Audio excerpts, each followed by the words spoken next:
se lance où un jour tu naquis. C'est là-bas dans le haut lieu que tout a grandi. Fierté, honneur te caractérise.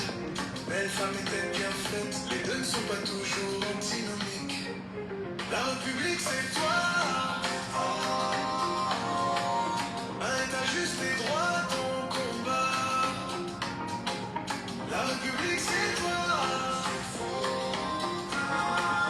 Pour beaucoup de beaux mois tu portes la voix. Et Sola va bien. Et Sola va bien. La la la la est vraiment trop kinda. Et Sola va bien. Et Sola va bien. La la la la est vraiment trop kinda. La République, les intrigues de la chose publique. La politique, l'action civique sont des dada. Mettre à nu le népotisme, dénoncer les actes autocratiques, promouvoir la démocratie sont des dada. La République c'est toi. Et t'as juste les droits, ton combat. La République c'est toi. Pour beaucoup de beaux mots tu portes la voix.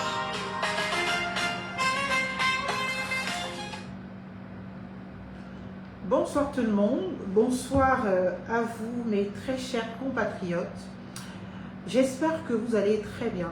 Ce soir, je me permets de m'introduire à vous pour faire un plaidoyer à l'endroit, bien évidemment, du président de la République, M. Brice Clotaire Oligui Nguema, mais aussi et surtout à votre endroit, très chers compatriotes, pour que bien évidemment cet appel, ce plaidoyer pour la République, une effective, respectueuse de ses principes, de ses valeurs, de ses critères, soit enfin chez nous, arrive enfin chez nous, comme bien évidemment le dit notre hymne national, pour que ces jours heureux arrivent enfin chez nous.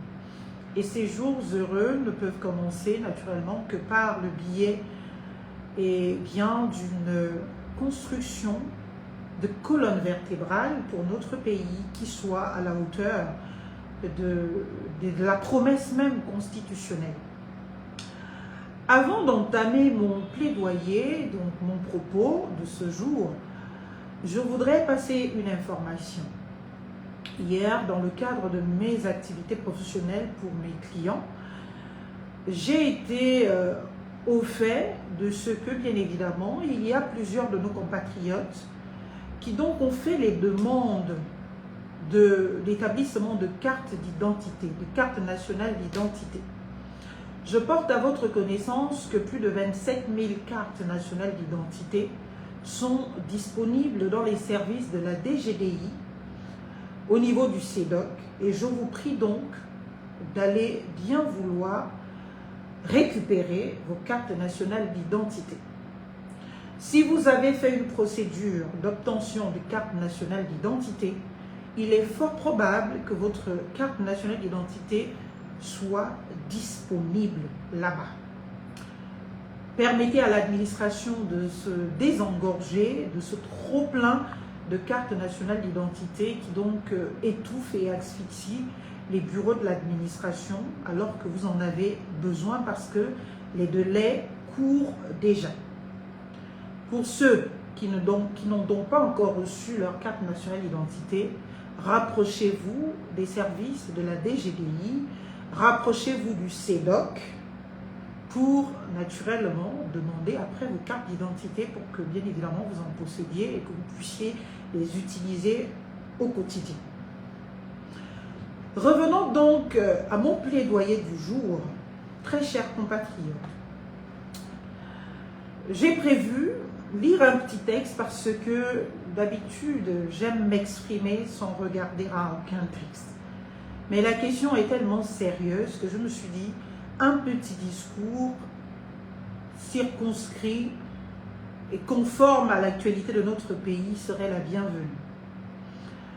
Alors, nous allons commencer sans hésiter. Je vous prie d'ores et déjà de partager le live, de mettre les cœurs et surtout, bien évidemment, si cela vous enchante, de commenter. Chers compatriotes, plaidoyer pour la 6e République. Pourquoi ce plaidoyer? Pour restaurer la promesse constitutionnelle du Gabon. Chers compatriotes, pour vous qui me suivez depuis plusieurs années déjà, vous savez ma sensibilité sur des questions institutionnelles, sur des questions d'ordre public, sur des questions d'état de droit. D'ailleurs, à propos, j'ai commis une somme de plus de 715 pages intitulée « La République, c'est moi ». C'était donc une contribution citoyenne pour chacun de se revendiquer, bien évidemment, sa citoyenneté gabonaise au travers de l'observation et bien des obligations attachées à cette nationalité, mais aussi au travers de la jouissance de ses droits, de la revendication de ses droits. Et depuis toujours, je n'ai de cesse fait le constat des dysfonctionnements lorsque j'en ai eu l'opportunité. Aujourd'hui, je voudrais, avec vous, ce soir, faire le constat d'une espérance suspendue. La République gabonaise s'est dotée en 2024 d'un texte fondamental, dont les premiers articles 10 à 25, pour ne citer que cela, eh bien, résonnent comme une promesse de dignité, de justice et surtout de liberté. Pourtant, sur le terrain de l'éducation nationale aujourd'hui et de l'administration de la justice, le citoyen gabonais se heurte à une réalité contraire. Très chers compatriotes, entre la précarité structurelle de l'enseignant et l'usage, vous le voyez bien, répressif de la force publique, un fossé s'est creusé. Au cœur de cette contradiction se trouve, à mon sens, l'article 26. Je l'avais déjà annoncé, dont l'interprétation actuelle neutralise l'esprit même de notre loi fondamentale.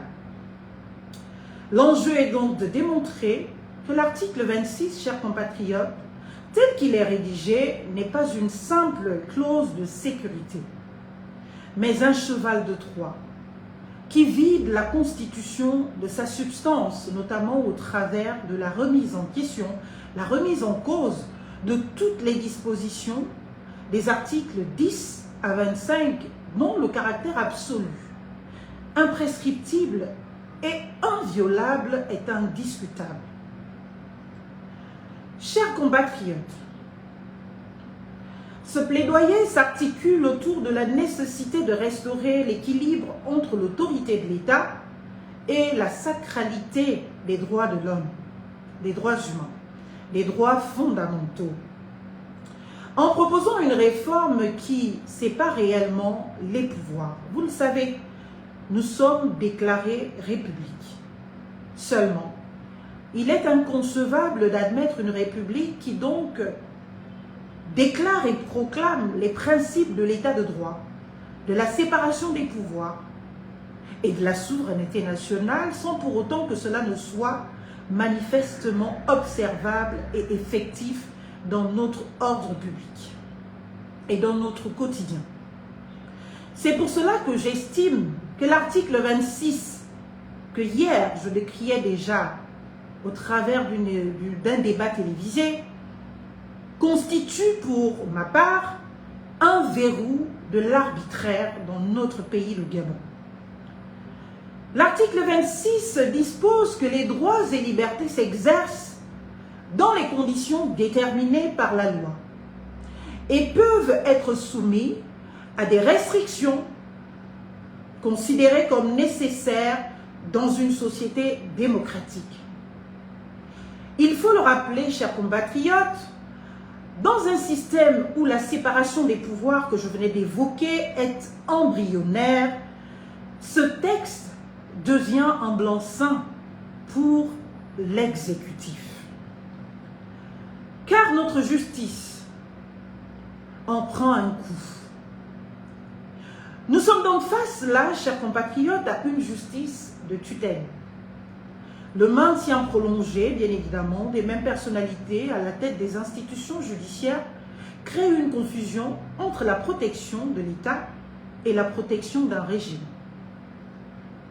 Le fait que l'exécutif soit prépondérant, soit essentiel, eh bien, dans le Conseil supérieur de la magistrature, nous avons déjà eu le cas de revenir là-dessus, tout aussi constitue, bien évidemment, un obstacle bloquant à l'effectivité eh bien, des droits et surtout des garanties de nos libertés fondamentales.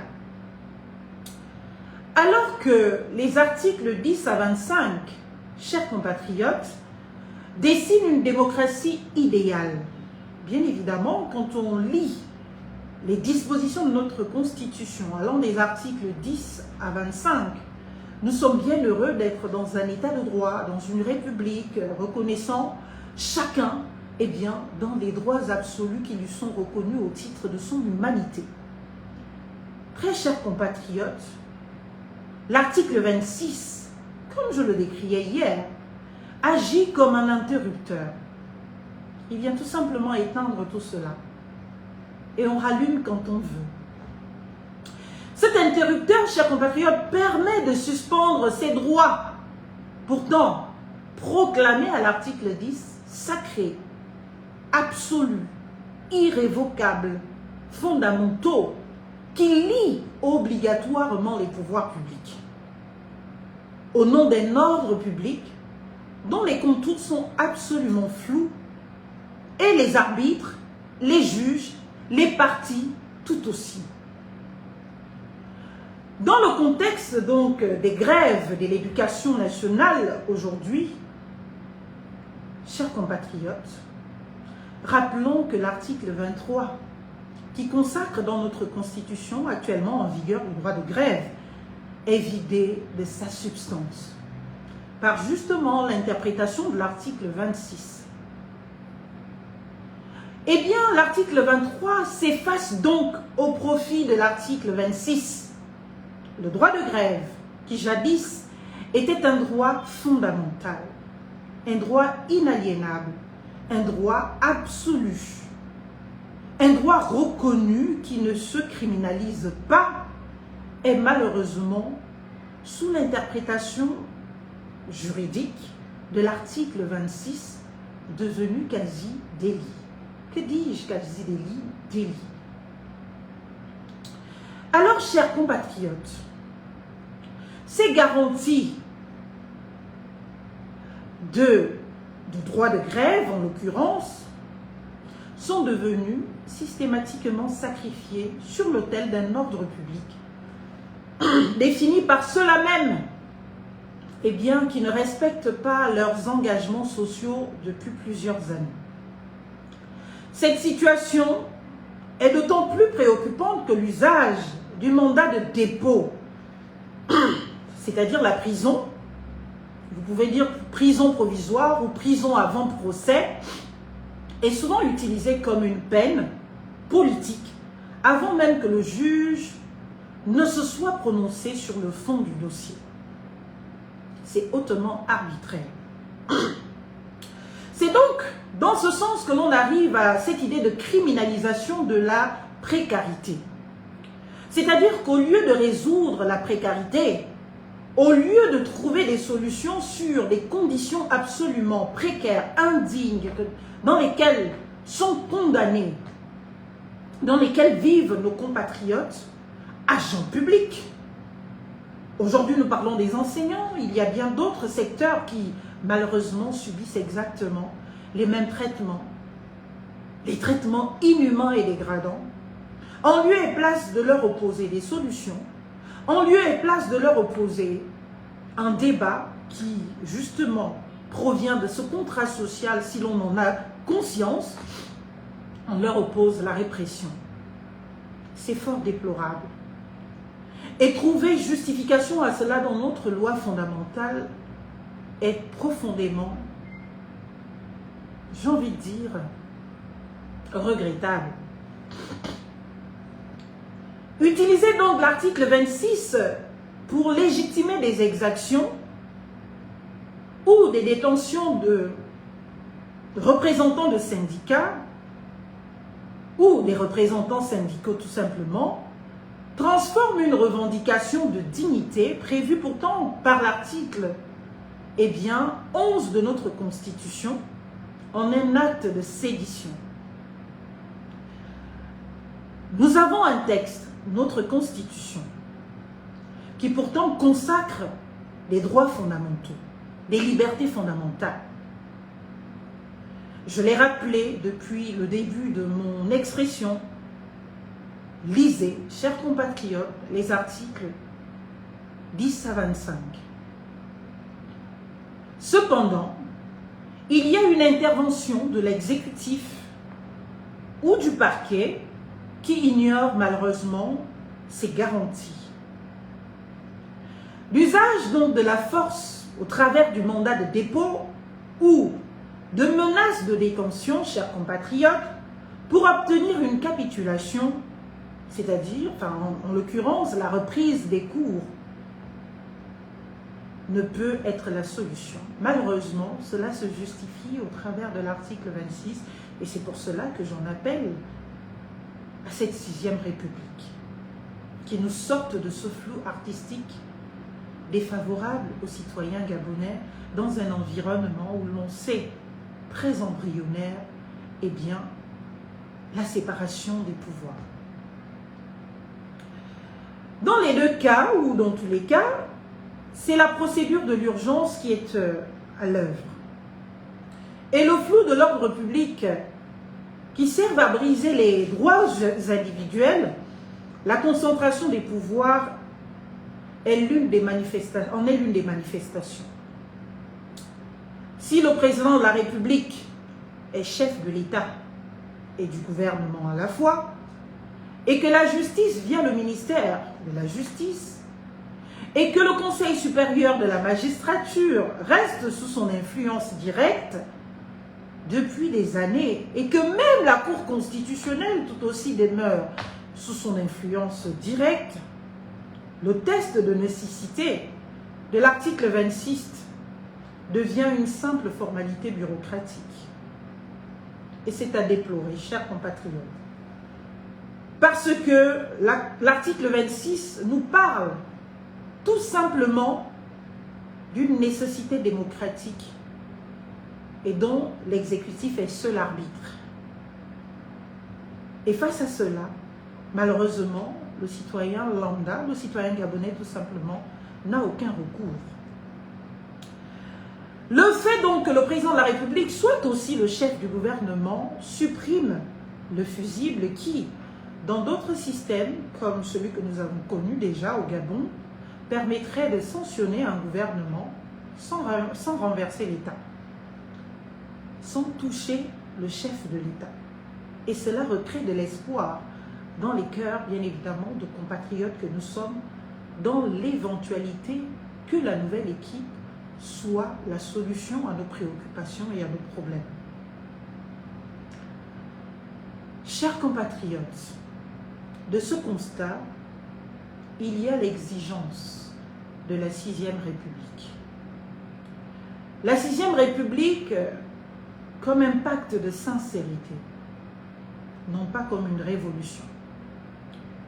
L'appel à une 6e République, très chers compatriotes, n'est pas une contestation institutionnelle, non, loin de là, mais une exigence de leur sincérité.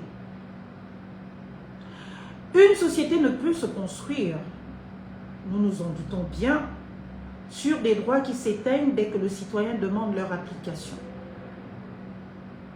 C'est absolument grave, parce que les droits proclamés s'affirment de par les revendications faites par les citoyens de l'effectivité de ces droits. Alors, une république doit promouvoir la revendication des droits des citoyens et non leur extinction. Si nos droits venaient à s'éteindre, parce que nous les revendiquons, eh bien ce ne sont tout simplement pas de droits. Ce ne sont pas nos droits et c'est bien déplorable pour une république que nous voulons rendre la dignité aux Gabonais. La 6e République que nous appelons donc de nos voeux doit reposer sur 3 piliers juridiques inviolables. À mon sens, la fin de l'hyperprésidentialisme doit faire partir des engagements de la 6e République. La confusion des rôles entre chef de l'État et chef du gouvernement empêche toute lisibilité politique, toute responsabilité politique. La 6e République, quant à elle, devrait consacrer un exécutif bicéphale où le gouvernement est comptable devant une assemblée forte pour le coup et non seulement devant un seul homme, comme c'est le cas actuellement. Il est vrai que nous avions déjà connu un bicéphalisme à la tête de notre exécutif. Cependant, il est aussi constant que ce bicéphalisme n'a jamais été de matérialisation effective, en reconnaissant, eh bien, au gouvernement la plénitude de sa responsabilité, notamment sur la politique de la nation, et en l'établissant dans les attributs de cette responsabilité, malheureusement, dans nos républiques précédentes. Le vœu que je formule aujourd'hui est celui d'un véritable bicéphalisme où le gouvernement est responsable devant le peuple gabonais, au travers de la représentation nationale, avec des pouvoirs concrets et effectifs lui étant attribués et une véritable responsabilité politique dans la vie de la nation. Alors, chers compatriotes, le second pilier pour moi dans cette 6e République serait l'indépendance structurelle de la magistrature. Le Conseil supérieur de la magistrature ne peut plus être présidé par l'exécutif, entendu ici par le président de la République. Pour que l'article 26 ne soit plus un outil de répression, le test de nécessité démocratique doit être arbitré par des juges inamovibles, protégés des pressions politiques et de la longévité suspecte des cadres ministériels. Je crois fortement aussi que l'idée de la séparation des pouvoirs entre l'exécutif et le judiciaire doit davantage s'affirmer. En 3e lieu, donc comme 3e pilier, la hiérarchisation des droits sur l'ordre public. Très chers compatriotes, la nouvelle constitution, celle que j'appelle de tous mes voeux, doit préciser que l'ordre public ne peut jamais être invoqué pour justifier des traitements inhumains ou dégradants, ni pour suspendre le dialogue social en cas de manquement avéré de l'État à ses propres obligations, en l'occurrence les paiements de salaire, de pensions de retraite, les avancements pour nos agents publics et le défaut, le déficit de satisfaire aux conditions de travail dignes pour chaque Gabonais, notamment pour les agents publics. On ne peut donc pas, vous l'aurez compris, brandir l'ordre public pour blâmer la revendication d'un droit. Je l'ai rappelé ici, le droit à la dignité humaine est constitutionnel, consacré par l'article 11 de notre Constitution. Et il est inadmissible que l'ordre public, qui devrait être en réalité l'ensemble de l'ordonnancement juridique de notre pays, puisse être invoqué pour justement écarter une garantie fondamentale, dite préalablement à l'article 25, bien évidemment, inviolable, imprescriptible et surtout liant obligatoirement les pouvoirs publics. Très chers compatriotes, chers miens, chers présidents de la République, je voudrais terminer au travers de l'invitation à un dialogue pour la stabilité.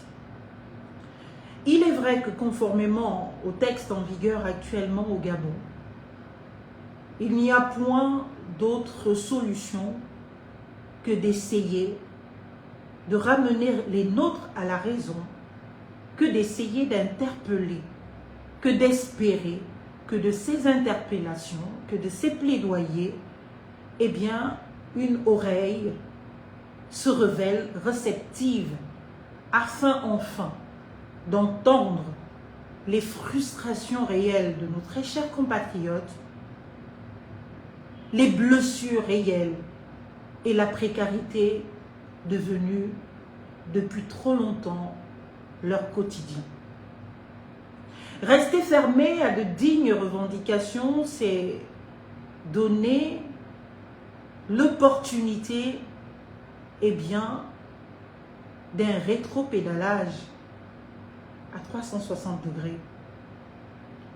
C'est donner l'opportunité d'un retour dans un passé qui ne nous a jamais honorés et qui malheureusement a constaté de notre condition de vie indigne. Donner l'opportunité au dialogue, au vrai, à celui responsable, à celui qui tienne compte de la qualité de citoyen que nous sommes tous, à celui qui tienne compte de la vie de chaque Gabonais, à celui qui n'exclut pas, mais à celui qui rassemble, à celui qui a la patience d'écouter, même les revendications les plus acerbes. C'est donner l'opportunité à notre pays d'être fort, de se consolider de sa diversité plurielle, de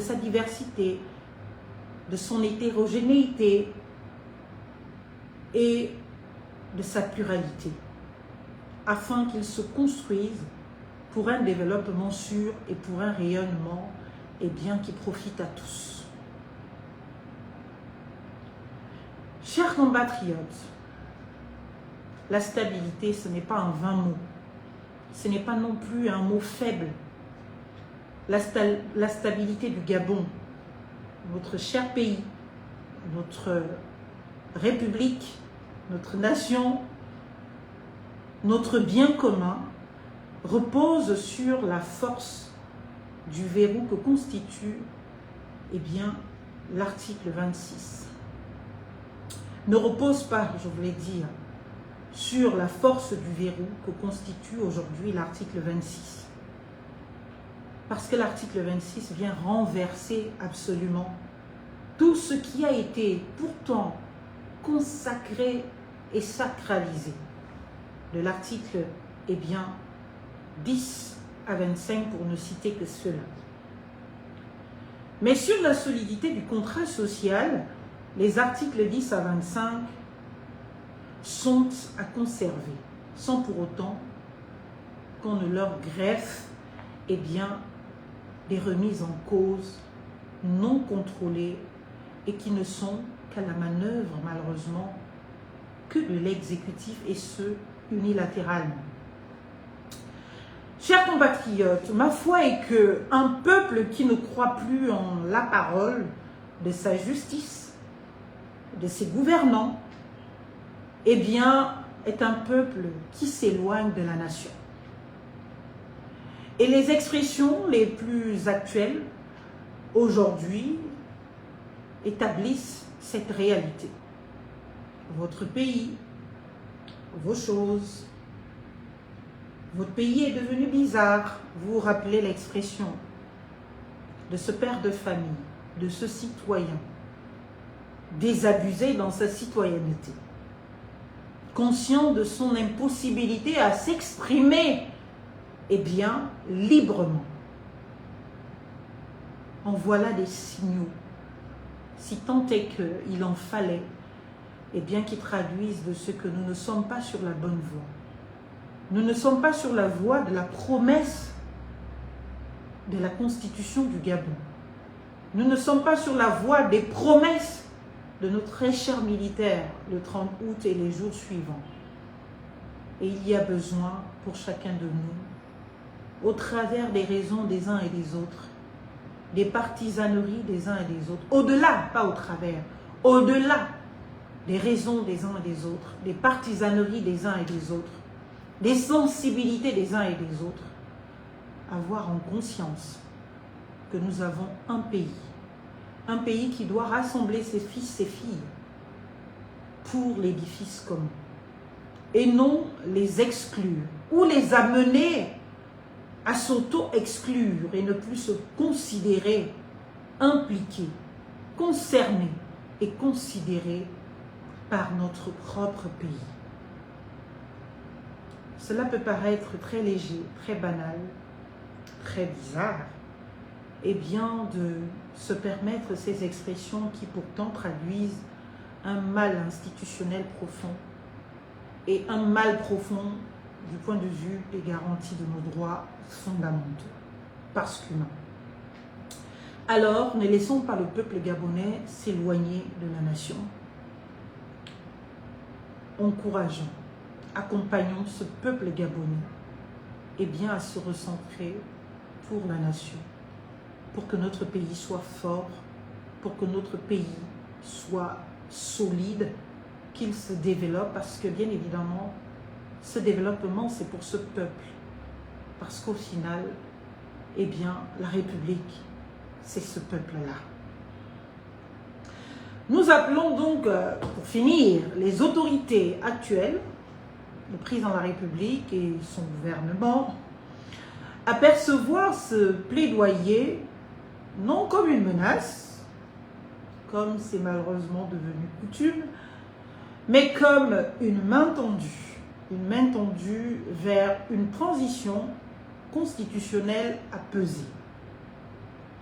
La 6e République est l'unique chemin, à mon sens, pour transformer une constitution de papier, une constitution de contradiction, une constitution qui, à la base, devait protéger, mais consacre, eh bien, les conditions de désacralité et surtout de l'arbitraire en une constitution de progrès, de justice sociale, de protection des droits et libertés fondamentaux.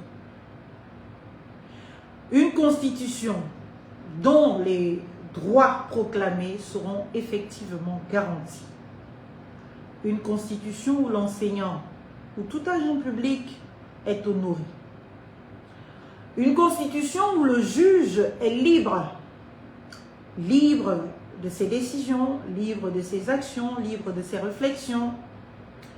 Une constitution où le citoyen est respecté, mais surtout considéré. Alors, chers compatriotes, Monsieur le Président, pour la dignité, pour la loi, pour le Gabon, pour la République, osons avoir le courage de nous parler, de régler les problèmes, d'avancer en toute responsabilité. Parce qu'au final, la République, c'est nous. Alors vive la République, pour que vive le Gabon. Je vous remercie. Maître Marlène Fabienne et Sola et Funda. Bonne soirée à vous tous. À très vite.